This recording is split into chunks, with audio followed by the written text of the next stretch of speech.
Everyone's talking about beer germs. It's beer germs. They're coming, the beer germs.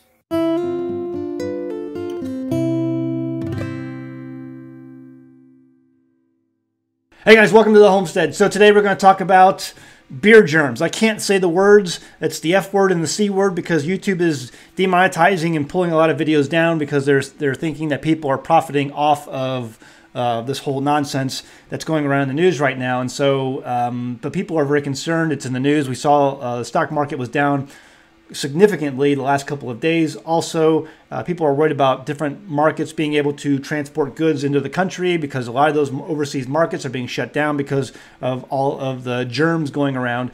So, you know, what's that mean for our country? What's that mean for the next few months? They say the next year it could significantly impact our culture and the Western world. So how do we deal with that? How do we prepare? And so I've gotten a number of emails over the last couple of days asking, Zach, what are you doing? How is your family preparing for beer germs? I'm going to call it beer germs because I can't use what it really is because, again, YouTube is basically Nazi Germany 1938. Anyway, so what am I doing for beer germs? Beer germs. Here's what my family has done for beer germs or germs in the past. Number one, liposomal vitamin C. So we've always taken vitamin C, but I discovered liposomal vitamin C when Jamie was going through her cancer. And so it's a very easily absorbed by the body vitamin C. This one here is called earthen liposomal vitamin C. And this vitamin C, I think the daily dose is about 1,400 milligrams, which is a high dose vitamin C. And because it's liposomal, it means it's fat soluble. It is easily absorbed into your body, into your bloodstream. And so my kids take this. I take this on a daily basis. The other thing we take is this right here, vitamin D3.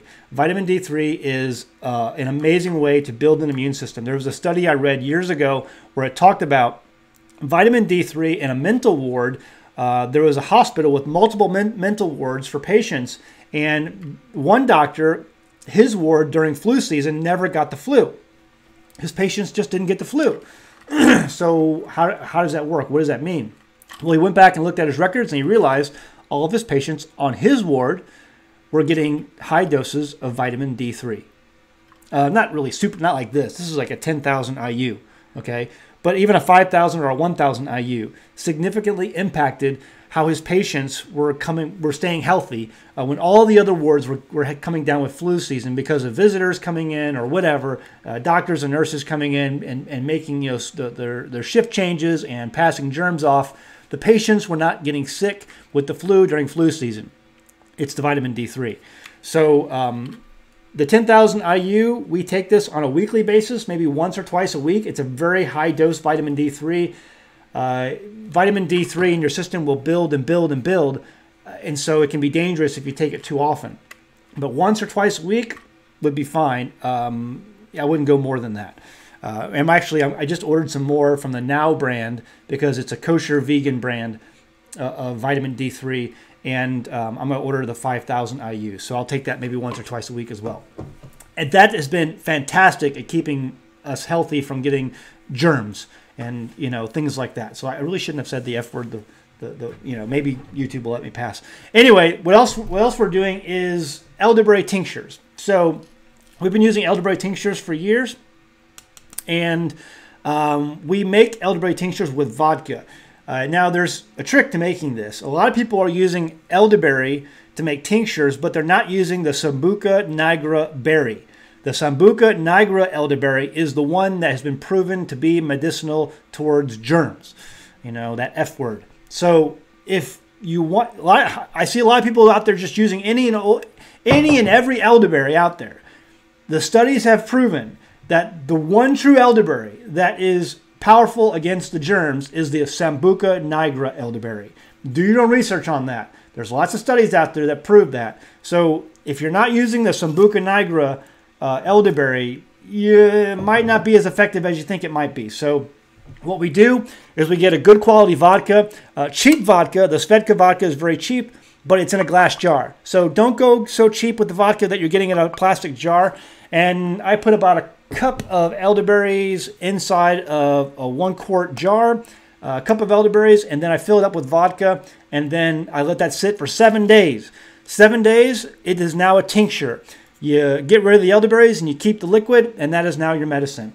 And so that's what we have here, right here. I've got, you can see it's about halfway full, but I've got a little bit left from this. I made this like, oh, I don't know, 10 years ago, and it's still, it's still good. You can still use it, and I mean, it tastes horrible, just absolutely horrible, but it works. Absolutely, it works. It's a really good way to knock out those germs if you do get the germs. Hopefully, because of what you're doing here as a preventative, you won't get the germs. But if you get the germs, that's my go-to. The second go-to, if the germs come, despite all of my prevention and healthy diet and good eating, is going to be this guy right here, the NEXTLINGUA. And the way we do this is with a nebulizer. So I learned years ago from talking with the people over at nextlinguA.com that racing horses will often get respiratory infections. And the way they treat, there's some of the people who are involved with NEXTLINGUA are very involved with racing horses. And the way they treat that is with a what do they call these things again? Nebulizer. The way they treat those respiratory infections for the racing horses is with a nebulizer. And they put the NEXTLINGUA in the nebulizer, and they make the horses breathe that in, and it knocks out the infection fast. We have used this multiple times on my children when they seem to be getting a respiratory infection or coming down with the crud or whatever it is, the germs, and this works. In fact, it's amazing. There's been times where one of my children is running a fever, a high fever, and we use this, and it knocks the fever down almost within the hour. It's amazing how that works. And so we do keep this on hand. I've been using it for my sheep, not for respiratory, but for infections, things like that. There's a first aid version, an animal first aid version. It's like a gel that the animals can't rub off very easy. We've been using it for years. I really believe in the NEXTLINGUA. If you order it from them, just get the cleanser or disinfectant. It's the same thing. It'll say cleanser or disinfectant. The reason it doesn't say the same on some bottles is because they can't ship disinfectants in the mail to some states, because some states have laws that prevent them from doing that. So they have to label some of them cleansers and not a disinfectant. I know, crazy laws, but what are you going to do? We live in America where we're inundated with crazy laws. So, but that's what we're doing for the beard germs. And so I thought I'd make a video on that. People are asking, Zach, what are we doing? What are you guys doing? How are you preparing?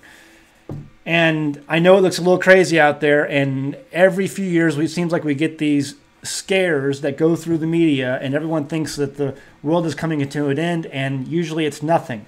But, as we've said also on this channel many times, be a student of history. And if you're a student of history, all you have to do is Google 1918, and there have been some pretty catastrophic germs that have gone around in the past.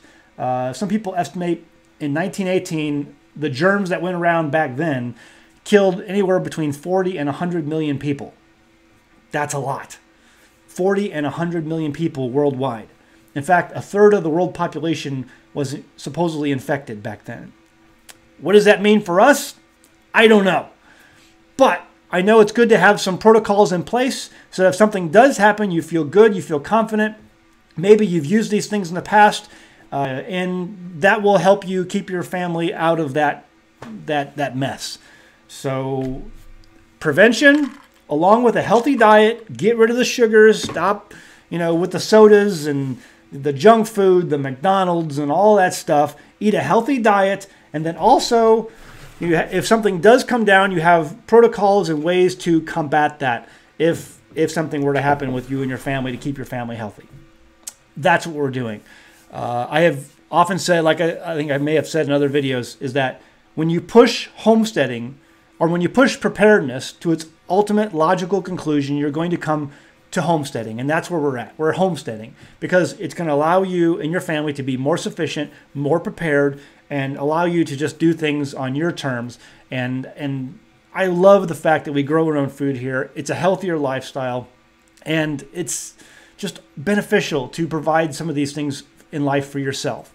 And so even though life is unpredictable and things still happen, I really truly enjoy the homesteading lifestyle. And if you're looking at preparedness, homesteading is going to be your logical conclusion of where you will end up. Okay, hope that video has been beneficial to you. I know a lot of people have been asking. There it is. That's what we're doing. for the beard germs. If the beard germs come, I think we're ready. But all right, we'll leave it at that. See you next time on the Homestead. Bye. Hey guys, I'm happy to introduce an American Homestead sponsor, ZEAL.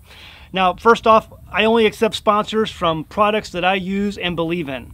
My family uses ZEAL mainly because we want to ensure a healthy immune system. You see, it's made up of only whole food concentrates and includes no artificial colors, flavors, or preservatives. The included sweetener is all natural from fruit and the stevia leaf. It's gluten-free, it's vegan, and it's kosher. In 2018, my youngest son was involved in a bike accident that resulted in the surgical removal of his spleen, and that's an important part of his immune system. And because we live on a farm, you can guess that having a healthy immune system for our family is very important. Some of the included ingredients are beetroot, chicory root, turmeric, moringa, blueberries, cranberry, goji berry, milk thistle, ginseng, alfalfa, broccoli, and so much more. It's these natural ingredients that can easily be made into a powerful and tasty drink that my family can make and feel good about. So sign up and give it a try today. Every purchase you make goes to help the homestead so that we can continue to make great homesteading videos for you. Link is in the description below. Go ahead, give it a try.